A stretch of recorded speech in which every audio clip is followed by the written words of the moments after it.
Olá pessoal, estou aqui em Chicago, no American Heart Association, para mais um episódio do MetaCast. Hoje com uma convidada super especial, Marcele Bonato, que veio do Brasil e vai apresentar aqui no American Heart um Late Breaking Clinical Trial. Então estamos muito animados, é um marco aí para a cardiologia brasileira, apresentar em um fórum desse aqui no American Heart Association. Marcele, antes de mais nada, parabéns, que espetáculo. É um orgulho para nós brasileiros, para a cardiologia nacional, ter a sua apresentação. Você poderia se apresentar para o pessoal, por favor? E depois eu quero saber sobre essa pesquisa. E nós vamos falar principalmente, pessoal, sobre os desafios desse ensaio clínico randomizado que Marcele conduziu. Vocês vão ter uma noção assim, do trabalho, do esforço dela que foi necessário para chegar até esse estágio. Marcele, muito obrigado pela sua participação. Muito obrigada, eu que agradeço o convite. Para mim é uma honra participar desse podcast, poder contar um pouco sobre o trabalho, né? O nome dele é SARA, então sobre o SARA Trial e sobre todos os percalços que a gente viveu para que ele pudesse se tornar realidade. Quem sabe isso possa inspirar também outras pessoas a fazerem algo nesse sentido. Então, meu nome é Marcele de Mendes Bonato, eu moro em Curitiba, no Brasil.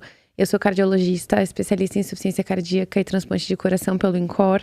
Atualmente, eu sou responsável pelo serviço de insuficiência cardíaca e transplante de 2 hospitais de Curitiba, que é a Santa Casa de Misericórdia e o Hospital do Rossio.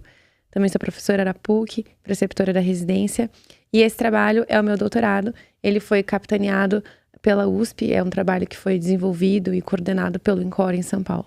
Espetáculo, parabéns. E conta um pouco mais sobre o SARA. Conta assim sobre qual que é o desenho, quais foram os achados, o que você vai compartilhar aqui no American Heart Association.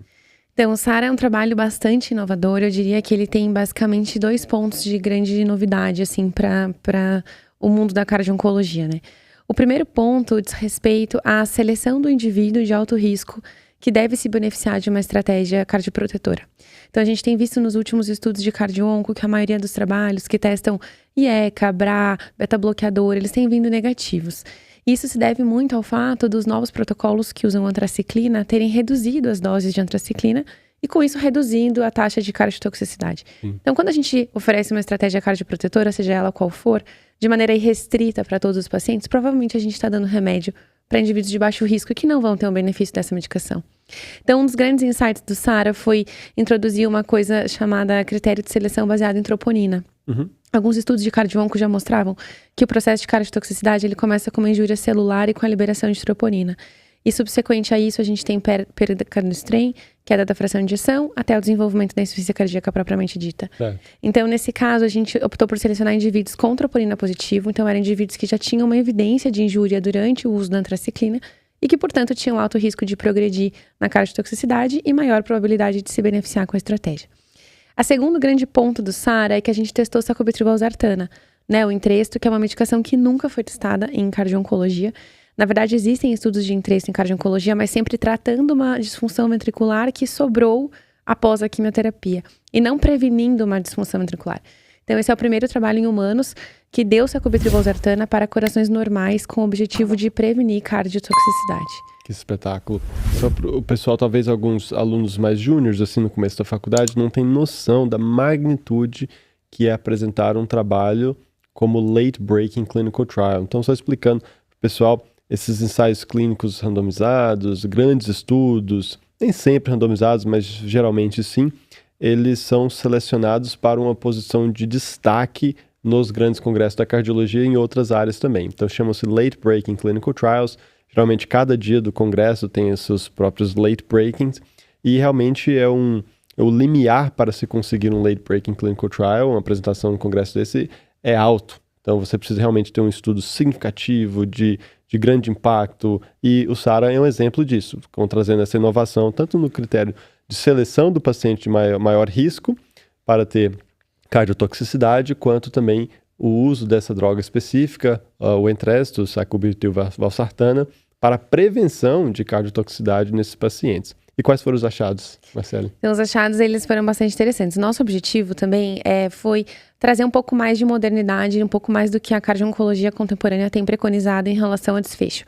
Nosso desfecho não foi queda de fração de ejeção, embora a maioria dos trabalhos trabalhe com esse endpoint, porque a gente entende que a queda da fração de ejeção é algo mais tardio, e com as taxas mais baixas de antraciclina e as doses mais baixas, né, a cardiotoxicidade tem caído. Então, ter um desfecho de redução bruta de fração de ejeção tem se tornado cada vez mais difícil. Por outro lado, a gente sabe que o strain tem sido cada vez mais valorizado e tem ganho muito espaço dentro da cardio-oncologia, porque ele é um preditor de queda de fração de ejeção bastante importante. Então, o nosso desfecho primário era a queda maior de 15% do strain em relação ao valor pré-tomada da medicação, né, em relação à randomização. E isso é um critério bastante útil e bastante consolidado em diretrizes. Então, as diretrizes já postam, né, que quedas acima de 15% são muito preditoras e são clinicamente significativas. No nosso trabalho, o grupo de sacubitril/valsartana, 7,1% dos pacientes atingiram o desfecho primário. Já no placebo, 25% atingiram o desfecho primário. Então, a gente conseguiu mostrar uma redução de risco relativo de 77%. Incrível. Isso dá um NNT de 5,59. Então, é um NNT muito baixo, né? A cada 5 pacientes e meio que a gente trata, a gente vai conseguir prevenir um evento.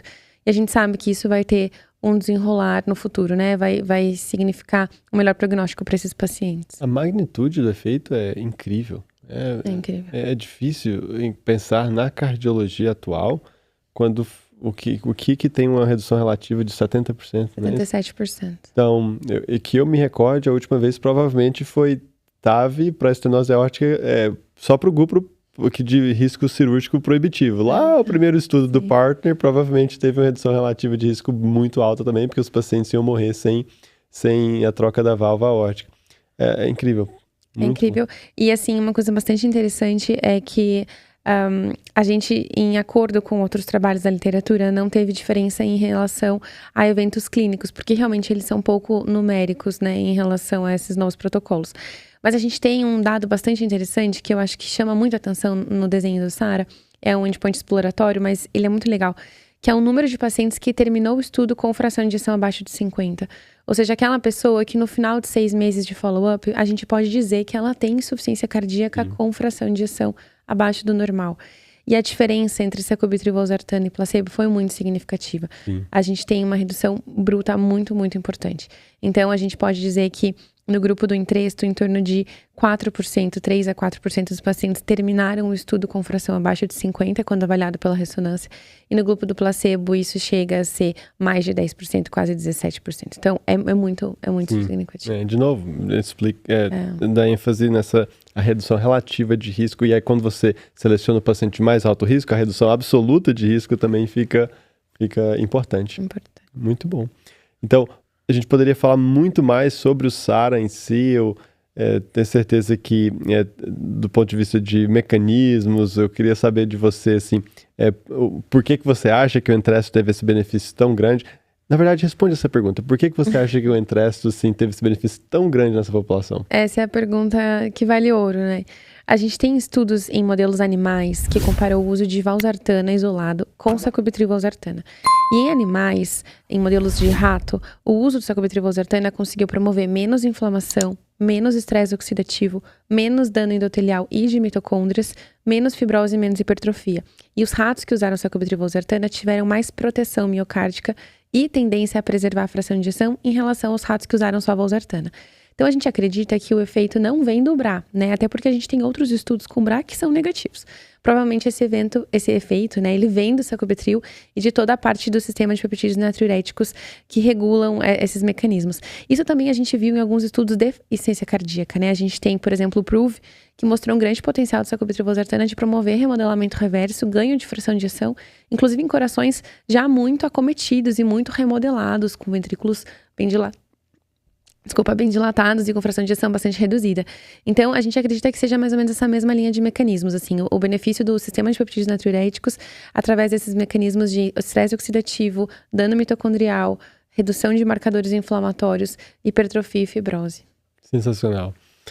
E, de novo, a gente poderia falar mais sobre o trabalho, mas eu vou convidar o pessoal assistindo a gente para acompanhar ou conferir a publicação desse paper, que vai sair nas próximas semanas, meses, em uma grande revista da cardiologia, seja no Circulation, no JAMA, no European, alguma revista muito grande da cardiologia vai sair a publicação do SARA Trial, e também você pode acompanhar aí via American Heart Association, onde vai ter o Late Breaking Clinical Trial, apresentado pela Marcele. Mas aqui, Marcele, nesse podcast, eu gosto muito de falar sobre carreira. Então, o MetaCast, que é o podcast do Meta Analysis Academy, para vocês que acompanham e compartilhando contigo, eu discuto sobre carreira e pessoas que têm tido um sucesso muito grande na sua respectiva fase, seja de treinamento, seja junior career, como você e eu, ou em outras fases. Então, eu quero fazer algumas perguntas para você nesse sentido. Quando que você terminou o seu treinamento lá em São Paulo, na insuficiência cardíaca e transplante? Eu terminei em 2015. 2015, então, alguns 9 anos aproximadamente. Aí você já voltou de imediato para Curitiba? Voltei. Na verdade, depois que eu terminei a residência de insuficiência cardíaca e transplante, eu fui para Nova York, fiquei algumas semanas fazendo um observership em coração artificial e assistência circulatória mecânica. Logo depois eu voltei para Curitiba. E o treinamento na cardio-onco especificamente, em alguns lugares do Brasil e do mundo, no Brasil eu imagino, não sei em detalhes, você vai me explicar, mas ele existe tanto num formato mais formal, de um fellowship, quanto muitas pessoas, por ser uma área nova, muitas pessoas vão aprendendo, fazendo na prática, estudando e acompanhando os pacientes e melhorando. Como foi o seu treinamento em cardio-oncologia? Como você se tornou um especialista nisso?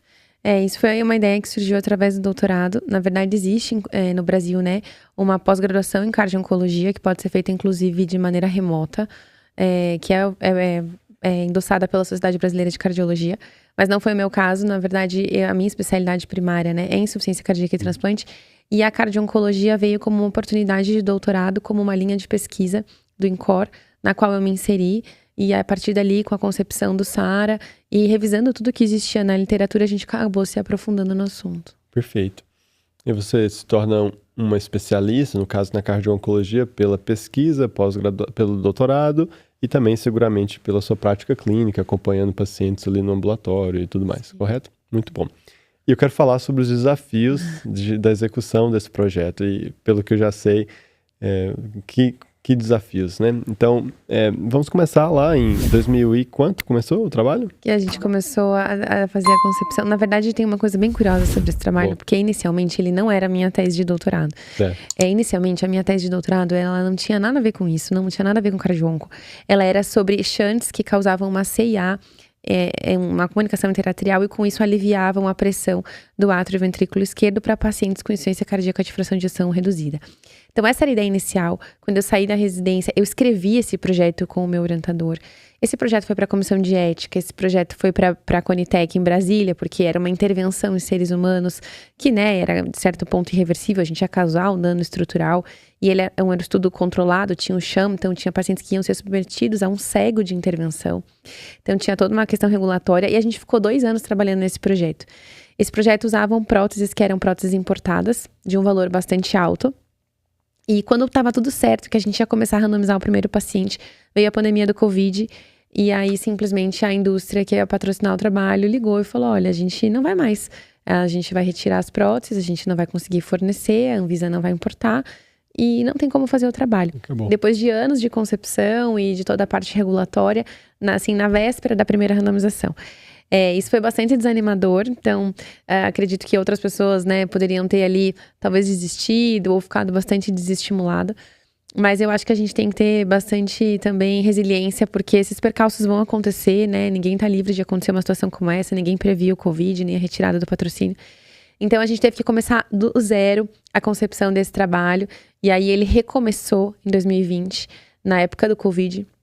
Então, enquanto estava acontecendo o Covid, a gente estava desenhando o SARA. Então, 2020 e 2021 foi basicamente o desenho do trabalho, a parte regulatória, a aprovação, tudo isso, comitê de ética, emendas, tudo que foi necessário. E a gente efetivamente começou a randomização em 2022. Então, são 2 anos aproximadamente? 2 anos. De comitê de ética e todos os trâmites burocráticos para iniciar o trabalho. Isso. E por que 2 anos? Você pode dar um pouquinho mais de detalhes? É o comitê de ética que dificulta? É o processo de escrita mesmo e planejar o estudo que é mais demorado? Você tem que fazer com cautela para depois lá na frente não se arrepender de ter feito o desenho de uma maneira errada? Então, a primeira parte é a revisão da literatura, né? Quando a gente vai escrever um projeto desse porte, a gente precisa entender o que existe já publicado, quais são as dúvidas, os gaps a serem adressados para que o seu projeto seja interessante, o seu desenho seja inovador e você contribua de alguma maneira, né? Então, primeiro houve uma parte de revisão da literatura e escrita do projeto, e depois essa parte regulatória de aprovação, né? Então, como era um doutorado, tinha que aprovar em São Paulo, na USP, mas como ele ia ser feito em Curitiba, tinha que aprovar também no CEP do hospital em que ele ia ser feito. Esse trabalho foi feito no Hospital Erasto Gettner, em Curitiba, que é um hospital referência no tratamento de câncer. E aí, então, a gente tinha essas duas partes regulatórias correndo ao mesmo tempo. Mas a gente teve também dificuldades que às vezes a gente não está preparado, inerentes ao nosso desenho do estudo. Então, por exemplo, esse estudo é um estudo duplo cego, placebo controlado. E o sacubitril/valsartana, o Entresto, ele existe na maneira, né, comercial, apresentação comercial do remédio, e ele tem tamanhos diferentes e cores diferentes de acordo com a dose. Você tem placebos Então, como é que a gente vai cegar em placebos de tamanhos diferentes, cores diferentes? Era muito difícil fazer isso. Então, a gente gastou também um tempo tentando falar com várias farmácias de manipulação e com vários lugares, como que a gente conseguiria cegar um estudo que tem titulação de dose em tamanhos e cores diferentes. E aí, a gente teve uma ideia bem maluca, mas que funcionou. A gente encapsulou o comprimido pronto do Entresto dentro de cápsulas que são facilmente digeridas, e a gente preencheu esse comprimido dentro da cápsula com a mesma substância do farinha. A mesma farinha, né? A mesma substância do placebo. E o comprimido do placebo era compacto, né? Então, só a farinha ali. Então, quando a gente olhava as duas substâncias, elas tinham cápsulas iguais, pesos iguais, não tinha barulhinho. Mas se você abrisse, lá dentro teria um comprimido de Entresto e no outro não teria nada. E aí até a gente ter a ideia e aceitar, encontrar, né, uma farmácia que aceitasse pegar todos os comprimidos comprados numa farmácia, abrir um por um, encapsular um por um e cegar um por um. Uau. Também deu um trabalho. Depois disso a gente teve que encontrar, porque o nosso trabalho ele contou com ressonância, e a ressonância tinha que fazer mapa T1 e mapa T2. E não são todos os aparelhos de ressonância de Curitiba que tem mapa T1 e mapa T2 disponível. Então a gente teve que falar com um terceiro hospital, né, que não era nem o INCOR, nem o Erasto, que é o INC, o Instituto de Neurologia de Curitiba, que tinha esse aparelho, esse software disponível, para que esse hospital cedesse ou participasse do estudo, deixando então que os pacientes fossem fazer a ressonância lá. Então, os pacientes, eles eram coordenados pelo INCOR, mas eram pacientes do Erasto e eles faziam a ressonância no INC. Então, a gente teve que organizar toda uma logística de quem vai guardar essa medicação, quem vai cegar, quem vai capsular, aonde vai ser feita a ressonância. Então, os biomarcadores foram para fora. Então, a gente teve uma questão logística ali de organização que demorou um pouquinho. Que incrível. Tudo isso assim, na fase de planejamento ainda, Tudo né? no planejamento, exato. Uau. E depois, assim, a fase de execução em si do estudo, você como PI, como Principal Investigator, doutoranda, fazendo esse trabalho, conta um pouco sobre o papel super ativo que você teve, assim, tanto de recrutar, acompanhar o paciente, talvez até tarefas administrativas. Conta-se, por favor. Na verdade, como o estudo ele era um estudo originalmente de São Paulo, ele estava sendo feito em Curitiba, a gente não tinha tanto recurso humano em Curitiba que fizesse parte do projeto. Então, claro, a gente convidou algumas pessoas para participarem, né? O pessoal do ecocardiograma, os médicos que laudaram a ressonância, a gente tinha um comitê de segurança, mas não tinha, assim, muitas pessoas envolvidas que a gente pudesse solicitar todo tipo de tarefa. Então, eu acabei assumindo a maior parte das responsabilidades. E uma coisa bem interessante sobre esse estudo, a gente não tinha financiamento. Então, a gente também não tinha um patrocínio, não tinha uma bolsa, não tinha uma verba dedicada ao estudo. Então, esse estudo foi pago com os nossos próprios recursos, o que também tornou o estudo bastante desafiador. Se você me permite, quando você fala os nossos próprios recursos, quem são esses recursos? Os recursos, eles foram divididos da seguinte maneira. Então, a parte dos ecocardiogramas foram feitos de maneira voluntária pelos médicos ecocardiografistas. Então, a gente não teve o custo do eco. E o hospital, o INC, foi um grande parceiro nosso, porque ele reduziu o preço das ressonâncias em relação ao preço comercial. Então, a gente pagava um valor mais baixo por essas ressonâncias. Mas todo o resto foi pago por mim. Então, eu paguei a medicação, né, o sacubitril/valsartana, que não é uma medicação barata, o placebo, o encapsular o sacubitril/valsartana, né, os biomarcadores, as dosagens de troponina, as dosagens de NT-proBNP. Muitas vezes a gente teve que mandar essas medicações por Uber ou por Sedex, porque os pacientes moravam longe e acabava a medicação ou tinha que titular a medicação. Então, teve todo esse transporte da medicação a ser feito também. O valor da ressonância, que foi com certeza reduzido, mas que também existiu. Então, eu, enfim, me programei, trabalhei, guardei e arquei com o custo do projeto. Então, quando você diz que foram recursos seus, a gente não está falando, para ficar bem claro, de um recurso de um grant, de dinheiro de pesquisa, são recursos pessoais Recursos pessoais. E isso tem uma grande motivação, né? Como a gente tinha perdido o patrocínio do trabalho anterior, existia um receio também de ter, né, uma bolsa, um patrocinador, alguém que pudesse em algum momento, da mesma maneira que aconteceu no primeiro projeto, retirar esse patrocínio, retirar tudo isso. E na época do Covid, a maior parte dos editais abertos, que eram bolsas e financiamentos seguros, eles vinham dedicados ao Covid, né? Muito que se queria fazer de pesquisa era na linha de Covid. Cardio-onco não era a prioridade em 2020, realmente. Então, a gente entendeu que era uma coisa mais segura não depender de ninguém e garantir que a gente pudesse concluir o estudo SARA. Como era meu doutorado e eu estava muito motivada para fazer a pesquisa, eu aceitei o desafio e foi assim, do começo ao fim. É incrível isso. Quando eu descobri isso aí, eu nunca imaginei que um ensaio clínico dessa magnitude, dessa importância, dessa relevância, apresentado aqui no American Heart como late breaking, seria assim, pago com recurso pessoal do investigador principal. Isso é absolutamente incrível. Você seguramente buscou fontes, né? Você falou que tem as vantagens, obviamente tem as vantagens de não depender de outra pessoa, mas é porque você está pagando do seu próprio bolso. Sim. Mas assim, você seguramente buscou. Você buscou talvez com a empresa farmacêutica do Novartis, talvez você buscou com outras instituições de apoio à pesquisa e nada? Nada. O meu orientador, ele tem um número limitado de bolsas por aluno, né? Então, as fundações, a FAPESP, tudo isso tem um número de bolsas por orientador. Isso já tinha se esgotado. Os editais do Paraná, a Fundação Araucária, então, todas essas CAPs não estavam abertos na época, ou quando estavam abertos eram dedicados à Covid. A gente teria que esperar 1 ou 2 anos para abrir um edital dedicado à cardiologia. A indústria farmacêutica não se interessou pelo patrocínio do estudo, porque eles entendem que não é do interesse da indústria patrocinar um estudo de iniciativa do investigador. Eles, em geral, patrocinam multicêntricos, trabalhos maiores de concepção da própria indústria. E a gente ficou sem opção, ficou sem ter o que fazer.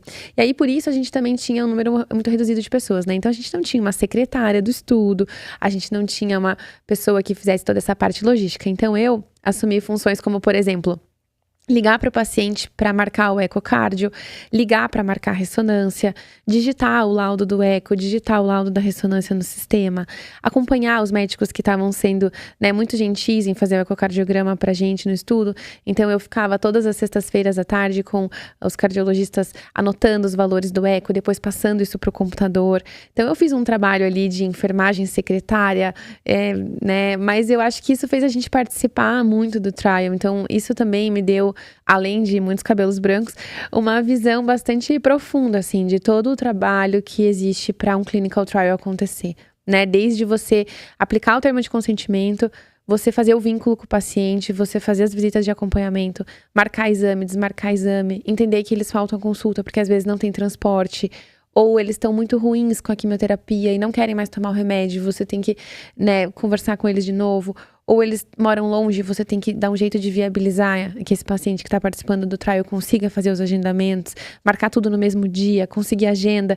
Então, eu fiz de tudo, né? Então, eu falo que eu saio com um título também de secretária executiva. Quantos pacientes, Marcele? A gente avaliou para elegibilidade 184 pacientes, mas foram randomizados 114, porque a gente precisava que eles positivassem a troponina durante a antraciclina, né, para poder randomizar. Então, muitos não positivaram, são pacientes de baixo risco, foram excluídos. Mas de screening foram 184 pacientes.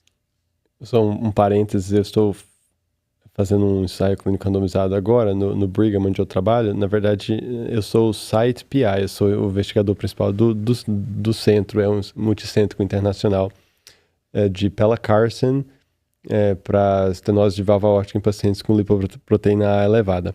E eu recrutei um recorde agora de 2 pacientes até agora. Acabou de começar, tem 6 semanas que começamos o estudo. E é a minha primeira vez participando tão ativamente de um ensaio clínico randomizado, principalmente nessa posição de Principal Investigator do centro. E com todo o apoio do mundo, tem tem um Research Coordinator que faz todo o trabalho administrativo para mim. Ele me avisa quando o paciente está pronto na sala e eu tenho que entrar lá e só examinar porque é a visita de screening. E aí tem alguém que vai lá, coleta e me manda o resultado. Enfim, é muito conveniente. E ainda assim me toma um tempo assim, grande assim, recrutar paciente para esse estudo, fazer screening. Às vezes você traz um paciente que parece que tem um critério de elegibilidade, aí no meu caso a plaqueta deu baixo igual um paciente agora, eu não consigo trazer o paciente. Enfim, eu não consigo imaginar o trabalho que foi para você fazer tudo, claro que com alguma ajuda, não minimizando o apoio das pessoas que estiveram envolvidas com você, mas você foi uma liderança muito forte no administrativo, na organização do estudo, no acompanhamento e tudo, para 114 pacientes, mais aqueles que falharam o screening. Incrível. É um grande trabalho, assim. Eu vou dizer que eu conheci toda a região metropolitana de Curitiba entregando medicamento na casa dos pacientes. Fiz uma rota bem extensa.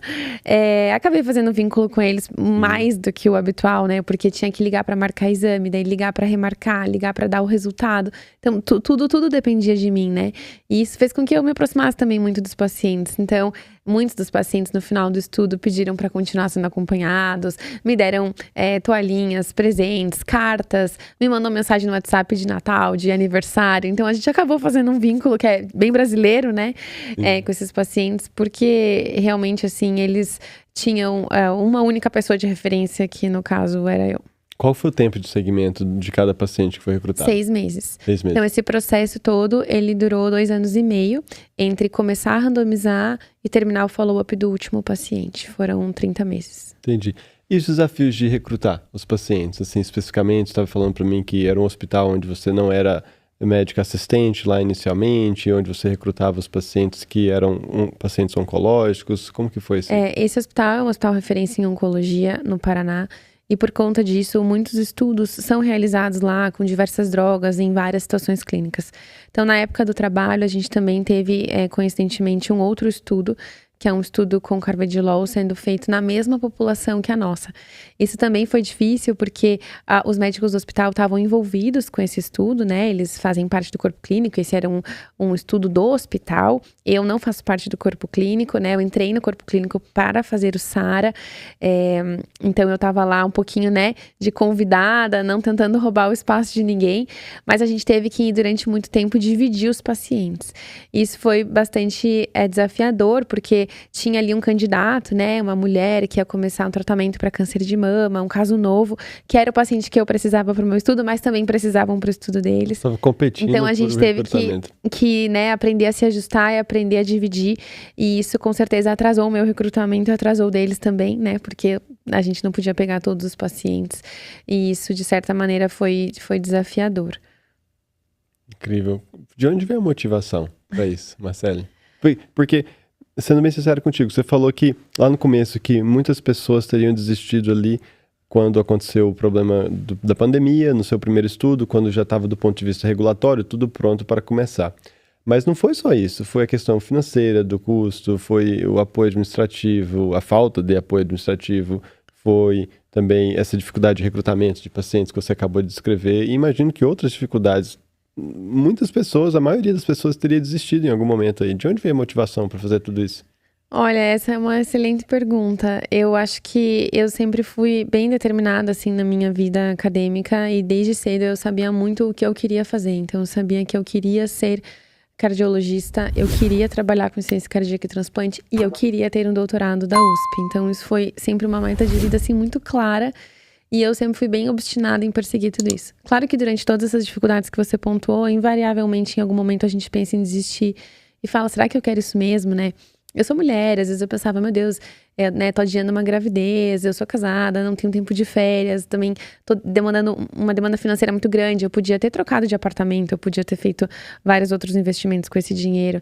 Então, em algum momento a gente se questiona, mas eu tenho uma história pessoal bastante interessante, assim, a minha mãe teve câncer de mama, a minha sogra faleceu de câncer de mama. Eu, enquanto médica que atende insuficiência cardíaca e transplante, tenho muitas pacientes que eram mulheres que tinham coração normal, descobriram câncer de mama, trataram e ficaram com insuficiência cardíaca grave por conta de antraciclina. Eu tenho mulheres que eu transplantei, né, por conta de insuficiência cardíaca relacionada à antraciclina, linfoma, sarcoma. Tem um paciente super jovem que eu acompanho também, que tinha um sarcoma na perna, usou antraciclina, curou. E agora ficou com insuficiência cardíaca tão grave a ponto de fazer um transplante cardíaco. Então, eu acho que quando a gente tem esses casos, seja na família ou seja na nossa atividade do dia a dia, a gente fica muito sensível a esse tema. E eu acreditei muito nessa ideia do trabalho, porque ela parecia muito, muito promissora. Eu tinha uma excelente experiência com sacubitril/valsartana nos pacientes com insuficiência cardíaca. E eu achei que, mais do que o meu esforço pessoal, se esse trabalho desse certo, eu poderia alcançar pessoas que eu nunca vou conhecer e talvez mudar a maneira como a cardioproteção seja feita. Claro, né, isso vai ser confirmado em outros estudos maiores, mas talvez isso possa mudar a maneira como a gente tenha opções para cardioproteção no mundo, com muitas mulheres com câncer de mama. Eu acho que esse é um objetivo tão nobre, tão maior, que toda vez que eu estava muito cansada, pensando em desistir, não aguentava mais e falava, meu Deus, de hoje não vai passar. Eu pensava nisso, assim, que o meu esforço aqui ia durar 1 ano, 2, 3, mas um dia ele ia acabar. E talvez o legado que isso vai deixar seja muito maior. A missão é muito bonita mesmo. Muito importante. Você mencionou ali no começo que nós simplesmente não temos terapias para esse grupo, né, de prevenção, estratégias eficazes de prevenir cardiotoxicidade nesses pacientes. E, de novo, volto na magnitude do efeito que você encontrou, é absolutamente impressionante. Seguramente esse medicamento, o Entresto, assim, em todos os outros estudos, todas as outras populações dele, nenhum teve uma magnitude de efeito que chega nem perto disso aí. Então, é incrível. Parabéns. Muito obrigada. É muito interessante, assim, depois dos dados do trabalho, eu convido todo mundo a acompanhar, mas a gente observa, basicamente, que o Entresto, ele consegue segurar a função ventricular do paciente. Então, da maneira que ela chegou, ela fica. Então, a fração de injeção preserva, o strain preserva, até melhora um pouquinho, mas a melhora não é tão robusta. Basicamente, ele preserva aquela função em alguém com alto risco. E o placebo só cai, só piora, só diminui. Então, eu acho que se a gente puder oferecer isso para uma pessoa que está numa situação muito difícil, passando por um tratamento quimioterápico, que ela pode se concentrar no tratamento quimioterápico, que o coração não é uma preocupação ou um problema maior, de certa maneira, a missão do trabalho tá concluída. Eu vi uma entrevista um tempo atrás com o fundador do NVIDIA, que é uma das empresas aqui líderes do mercado americano, uma das maiores empresas no mundo hoje. Eu esqueci o nome dele agora. E alguém perguntando para ele sobre empreendedorismo, sobre a jornada de construção de uma empresa que vale bilhões e bilhões. E alguém perguntou para ele assim se ele faria de novo, se valeu a pena todo aquele esforço lá. E ele falou que se ele soubesse do nível de dificuldade, dos entraves, né, das dificuldades, ele provavelmente, se ele soubesse de forma prospectiva, ele provavelmente não teria criado essa empresa assim que causa um impacto tão grande no mundo e vale bilhões. E para você, eu faço essa mesma pergunta para você. Sabendo dessas dificuldades assim, o que você me diz, Marcelo? Olha, acho que eu ia tirar umas férias antes de começar de novo. Mas eu acho que eu faria, assim, por dois motivos, assim. Primeiro, porque eu acho que a missão do trabalho é uma missão nobre, eu me sinto feliz de ter realizado isso. E segundo, porque era um objetivo pessoal. Na minha residência de cardiologia em Curitiba, fazer doutorado não era uma coisa que era muito estimulada. A maioria dos meus colegas não fez. Né, no INCOR, na residência de insuficiência cardíaca e transplantes, isso já é muito mais. São Paulo, né, tem muito mais esse apelo. Mas assim, fora do eixo ali, você conseguir fazer um doutorado, você conseguir ter uma ideia legal, acrescentar alguma coisa na ciência e vir aqui apresentar um late breaking no American Heart é uma coisa muito, muito legal e muito, muito rara do meio da onde eu vim. Então, eu acho que foi uma superação pessoal, foi uma realização pessoal. E teve uma missão legal. Então, eu acho assim, eu ia tirar um aninho de férias, mas depois eu começo de novo. Incrível. Nós estamos gravando esse podcast na véspera da sua apresentação. Como que tá, assim, animada para apresentar amanhã? Eu tenho seguro que você está preparada, mas como que tá, assim, o coração, assim, para essa apresentação? Animada, um pouco nervosa, né? Acho que quando a gente apresenta em inglês, né, por mais que a gente treine, não é a nossa língua principal. Então, claro que a nossa desenvoltura não é a mesma do que uma apresentação em português, nem a nossa velocidade, a nossa capacidade de dicção. Mas eu acho que eu tô, assim, bem animada com a apresentação. Espero que as pessoas gostem do resultado. O Late Breaking sempre tem muita atenção, né? É sempre uma sessão muito badalada do congresso, é o auditório principal. Então, eu espero que o Sarah Trial repercuta, porque o nosso objetivo é que esse resultado chegue, né, o mais longe e o mais amplamente disponível possível. Então, animada, com um pouquinho de frio na barriga, mas feliz. Vai ser muito, muito bom. E agora, terminando, voltando para o Brasil, tem que tirar essas férias merecidas, publicar o paper. O que vem, qual que é o próximo passo na sua carreira? Eu acho que o doutorado, ele oferece algumas possibilidades numa carreira, né? Talvez no Brasil isso seja mais desafiador do que fora. Mas, por exemplo, do ponto de vista de universidade, eu sou professora. Na verdade, eu sou preceptora da PUC, né? A Pontifícia Universidade Católica do Paraná. O doutorado me permite ser professora do curso de medicina num outro nível, né, da instituição. Eu acho que isso é interessante. A gente passa a poder coordenar e orientar alunos, abrir, quem sabe, uma linha de pesquisa, né? Essa linha de pesquisa não é minha, ela é do INCOR, mas eu acho que Curitiba tem muito espaço para pesquisa ainda. Então, esse poder continuar, né, a orientar pessoas, a formar, a conseguir fazer uma ciência de qualidade, ainda que com todas as dificuldades que o Brasil tem. Acho que esse é um próximo passo interessante em relação à vida acadêmica. Sem dúvida. Eu fiquei muito inspirado em ouvir sua história ontem, quando nos conhecemos, agora ouvindo você contar aqui. Sem dúvida, ter esse resultado, né?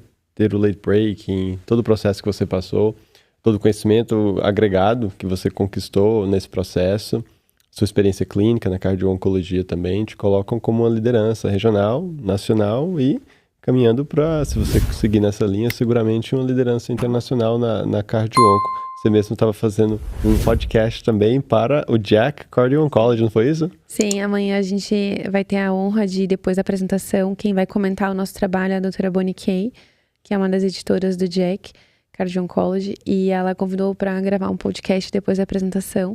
Também muita honra gravar esse podcast. Ontem eu tive a oportunidade de conversar com a doutora Daniela Cardinale, que é uma das maiores referências em cardio-oncologia. Ela basicamente fundou esse conceito de trabalhos randomizados pela troponina. Contei para ela do nosso estudo, ela ficou bastante entusiasmada, disse que vai assistir o Late Break. Então é muito legal também a gente poder levar um pouco o nome do Brasil, né? E dizer que com todos os percalços a gente consegue também, de alguma maneira, contribuir para a ciência. Sem dúvida. E eu fico pensando assim, essas pessoas vendo de fora, do ponto de vista de privilégio, da posição de privilégio que eles ocupam, nunca imaginam tudo que você passou, assim, para alcançar esse resultado. Nunca imaginam, e eu não contei para que a gente não, né... Sim. Caminho por um lado mais sentimental, digamos assim. Sim. Mas hoje, durante a coletiva de imprensa, de manhã a gente teve uma coletiva de imprensa e uma médica comentou o trabalho depois da coletiva. Ela fez uma apresentação sobre o SARA logo na sequência. E aí, no final da apresentação, ela veio falar comigo, quando já tinha tudo encerrado. E ela falou assim, eu só não entendi uma coisa na apresentação. Quem que pagou o estudo? Da onde é o financiamento? E eu falei, não, é porque eu falei no primeiro slide que não tinha patrocínio da indústria. E ela ficou com essa dúvida, e ela veio me perguntar no final. E eu falei, não, a gente não teve patrocínio, foi a gente que pagou, né? Fui eu que paguei o trabalho. E ela não conseguia entender, assim, ela falava, não, mas isso não faz sentido, isso nunca aconteceria nos Estados Unidos, como é que vocês fazem um negócio desse? Ela ficou muito impressionada. Então, eu acho que os americanos, eles não têm essas dificuldades tão grandes em relação ao financiamento de pesquisa, eles não concebem uma coisa como essa. Mas, com certeza, se eles soubessem da nossa dificuldade, acho que eles valorizariam ainda mais nossos resultados. E não só tem os recursos financeiros para fazer a pesquisa, como são bem remunerados para fazer a pesquisa. Então, a carreira de clinical scientist ou physician scientist, médico cientista, médico pesquisador nos Estados Unidos é muito valorizada. O pessoal dos nossos alunos sempre pergunta sobre isso, se vale a pena fazer residência nos Estados Unidos do ponto de vista de treinamento. E a minha recomendação, geralmente, é que do ponto de vista clínico, tem lugares excelentes no Brasil, tem lugares excelentes nos Estados Unidos. Você teve uma formação que não perde em nada na insuficiência cardíaca e transplante, né, para a maioria dos centros dos Estados Unidos. Porém, o número de centros no Brasil é menor, onde você tem esse nível de formação. Nos Estados Unidos são muito mais em número. E também do ponto de vista de pesquisa, para quem tem uma carreira de pesquisa, ouvindo aqui a história da Marcela, vocês têm noção da dificuldade de fazer pesquisa primária, recrutar pacientes, fazer um estudo randomizado no Brasil. Nos Estados Unidos, você vai ter um apoio assim, muito grande para fazer isso, inclusive ser bem remunerado por isso. Então, Marcela, foi um prazer te conhecer, receber você aqui no MetaCast, contando sua história de sucesso, uma história incrível de superação, de resiliência, de determinação, parabéns pelo seu resultado. Ter um late breaking aqui no American Heart Association é algo de uma magnitude impressionante. Estou muito orgulho assim, de você, como médica cardiologista brasileira, estar ocupando essa posição, principalmente conhecendo aí todas as dificuldades que você passou. Uma palavra final aí de inspiração para as pessoas que estão olhando para você e falando, nossa, eu quero fazer isso também, eu quero seguir por esse caminho. Você certamente vai inspirar muita gente com essa história sua. Eu que agradeço, eu agradeço muito a oportunidade de estar aqui. Para mim é uma honra participar desse podcast, poder contar um pouco da história do Sara e da minha história, que está casada com a do Sara. E se eu pudesse dizer alguma coisa, eu diria para que, se você tem uma boa ideia, se você acredita no seu estudo, acredita na sua ideia, vá em frente, não desista. As dificuldades vão acontecer, esteja preparado para lidar com elas e peça ajuda. Eu tive muitas pessoas que me ajudaram, que fizeram um eco para mim, que me ajudaram a conseguir a ressonância no hospital, os médicos que laudaram a ressonância, que não cobraram o laudo, os próprios pacientes, que foram muito legais participando do estudo. Então, eu acho assim, se você acredita no seu propósito, se isso é um propósito para você, não importa as dificuldades, no final vai dar certo. Você só precisa ter um pouquinho de resiliência e fé, né, que vai conseguir contornar de uma maneira ou de outra. E no fim vai valer a pena, como eu acho que o Sara tá valendo a pena. Que mensagem bonita pra gente encerrar. E para o recado para os nossos alunos aqui do Meta Academy, se você está achando difícil refazer estratégia de busca, rodar estatística, coletar dados de 7 estudos para fazer a meta-análise, veja o exemplo aqui de fazer um ensaio clínico randomizado com todas essas dificuldades aqui. Aliás, é um excelente contraste da importância e magnitude do ensaio clínico randomizado, mas também das dores, das dificuldades que é o processo. E com a meta-análise, que é um excelente caminho de entrada no mundo de pesquisa, vocês sabem, acompanhando aí os nossos outros podcasts, as nossas redes sociais. A visão sistemática e meta-análise oferece um excelente caminho para a iniciação em pesquisa científica de qualidade, de impacto. No mesmo congresso aqui, que a Marcela está apresentando o Late Breaking, nós temos mais de 50 alunos apresentando meta-análise, alguns apresentação oral. Claro que não no nível de importância que a Marcela acabou de descrever aqui, mas, de toda maneira, uma excelente oportunidade para você que quer fazer pesquisa com autonomia, com relevância e com impacto também. Marcelo, mais uma vez, muito obrigado. Eu terminei esse podcast, acho que pela primeira vez com palmas, assim, porque é absolutamente incrível. O pessoal escutando aqui também, que vou gravar aqui, bateu palmas também, porque estão absolutamente inspirados pela sua história. Parabéns, viu? Muito obrigada, muito obrigada. Um abraço. Esqueci, pessoal, eu tenho que deixar o aviso no final que esse podcast não tem filiação com as instituições onde eu trabalho, onde a Marcela também. Opiniões aqui são exclusivamente minhas e não representam as instituições onde eu trabalho, a Marcela também. Obrigado, Marcela. Obrigada.